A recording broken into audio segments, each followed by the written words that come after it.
Happy Monday and happy Halloween from Mojo and I. Mojo decided to dress up as a watermelon for this year's Halloween. Now, as you know, Halloween is fun because we get candy and stuff like that, but it can also be highly stigmatizing for those who suffer from mental illnesses. As we see costume depictions, things around movies, etc., relating to the holiday of Halloween, sometimes include really stigmatizing costumes that depict mental illness in a really negative light. So in today's video, we're going to be talking about the stigma surrounding Halloween and how to help manage that during this spooky season. Scary or gory decorations and movies can be all fun in the spirit of Halloween, but as I had just mentioned, it can also be really stigmatizing for those who actually do suffer from mental illness. Now, as we know, the field of mental health has long struggled with trying to break down the stigma. Even though today it's really part of normal conversations, they have trainings, they talk about it in schools, kids and the population as a whole, at least in North America, I would say that we're probably more educated on the topics. This doesn't mean though that because we're more educated now, that the stigma has magically gone away. And so we still find that these trends or tendencies appear in holidays, especially times like Halloween, where we almost have this picture of someone who's mentally ill as being violent, as being aggressive, as being quote unquote crazy. And sometimes we still see this portrayed in the way that folks go about their Halloween decorations or costumes. The problem with mental health stigma is that it tends to be internalized, meaning that we receive stigma from others or from ourselves or social media, or wherever the source may be.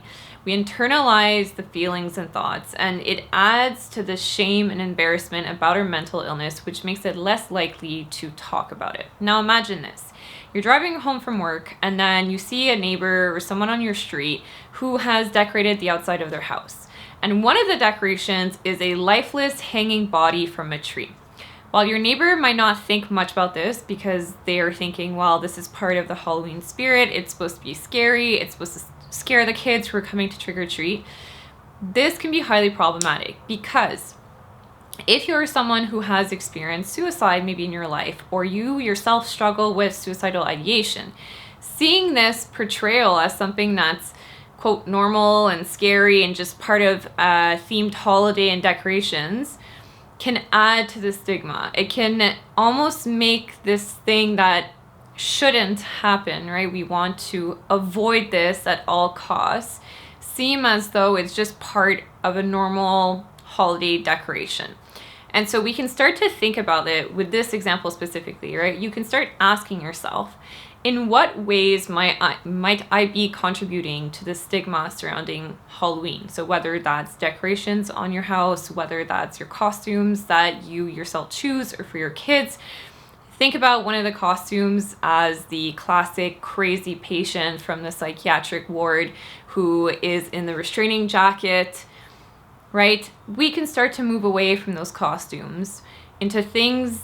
Maybe we want to dress up from someone from a movie or from TV shows, but just moving away from those classical ideas that we have, the pictures that we have of the crazy mental patients and how they're overly problematic and overly aggressive, because it can be easy to, if you yourself has mental illness, to start identifying with those things and think, well, everyone is probably thinking that about me, and you're comparing yourself to the extreme case scenario. And so just taking a moment this Halloween, and you can obviously use these reflections for next year, but to think about in what ways you might be contributing. Ask yourself, if I was someone who struggled with these things, what might trigger me? In what ways can I maybe decrease? And by no means, I'm not saying that Halloween should be banished or that we need to change our life, do a 180. That's not what I'm saying. I think that ultimately, right?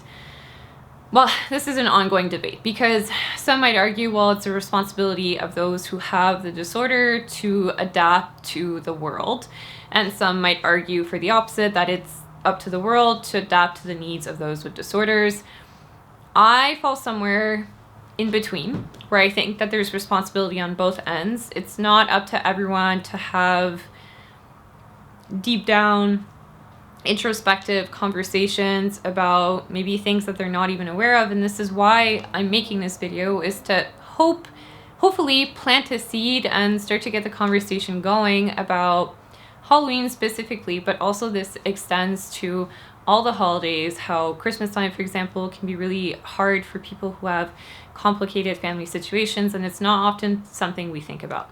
And so just taking a moment this year for yourself to reflect on better ways that you can contribute positively to mental health and how you can contribute to minimizing stigma surrounding this is a great first start. And ultimately, I fundamentally believe that the best way to insinuate change in others is to simply lead by example. It's really not by patronizing others. It's not by critiquing them.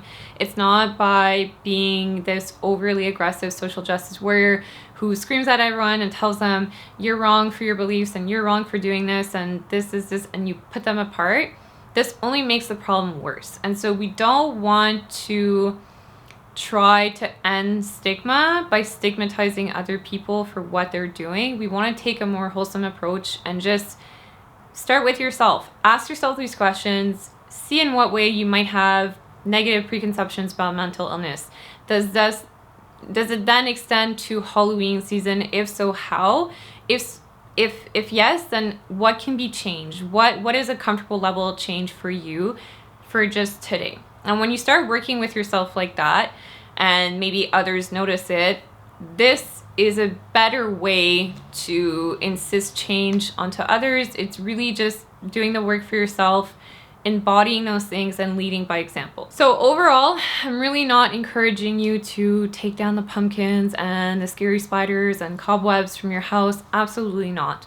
The point of this video was to get a conversation going about something that probably not a lot of people think about. And personally myself, it's not even something I had thought about too much because well, I'm not trick-or-treating anymore because I'm an adult.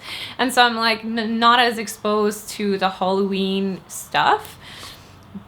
I'm also not as triggered maybe as other people in regard to certain decorations or certain costumes.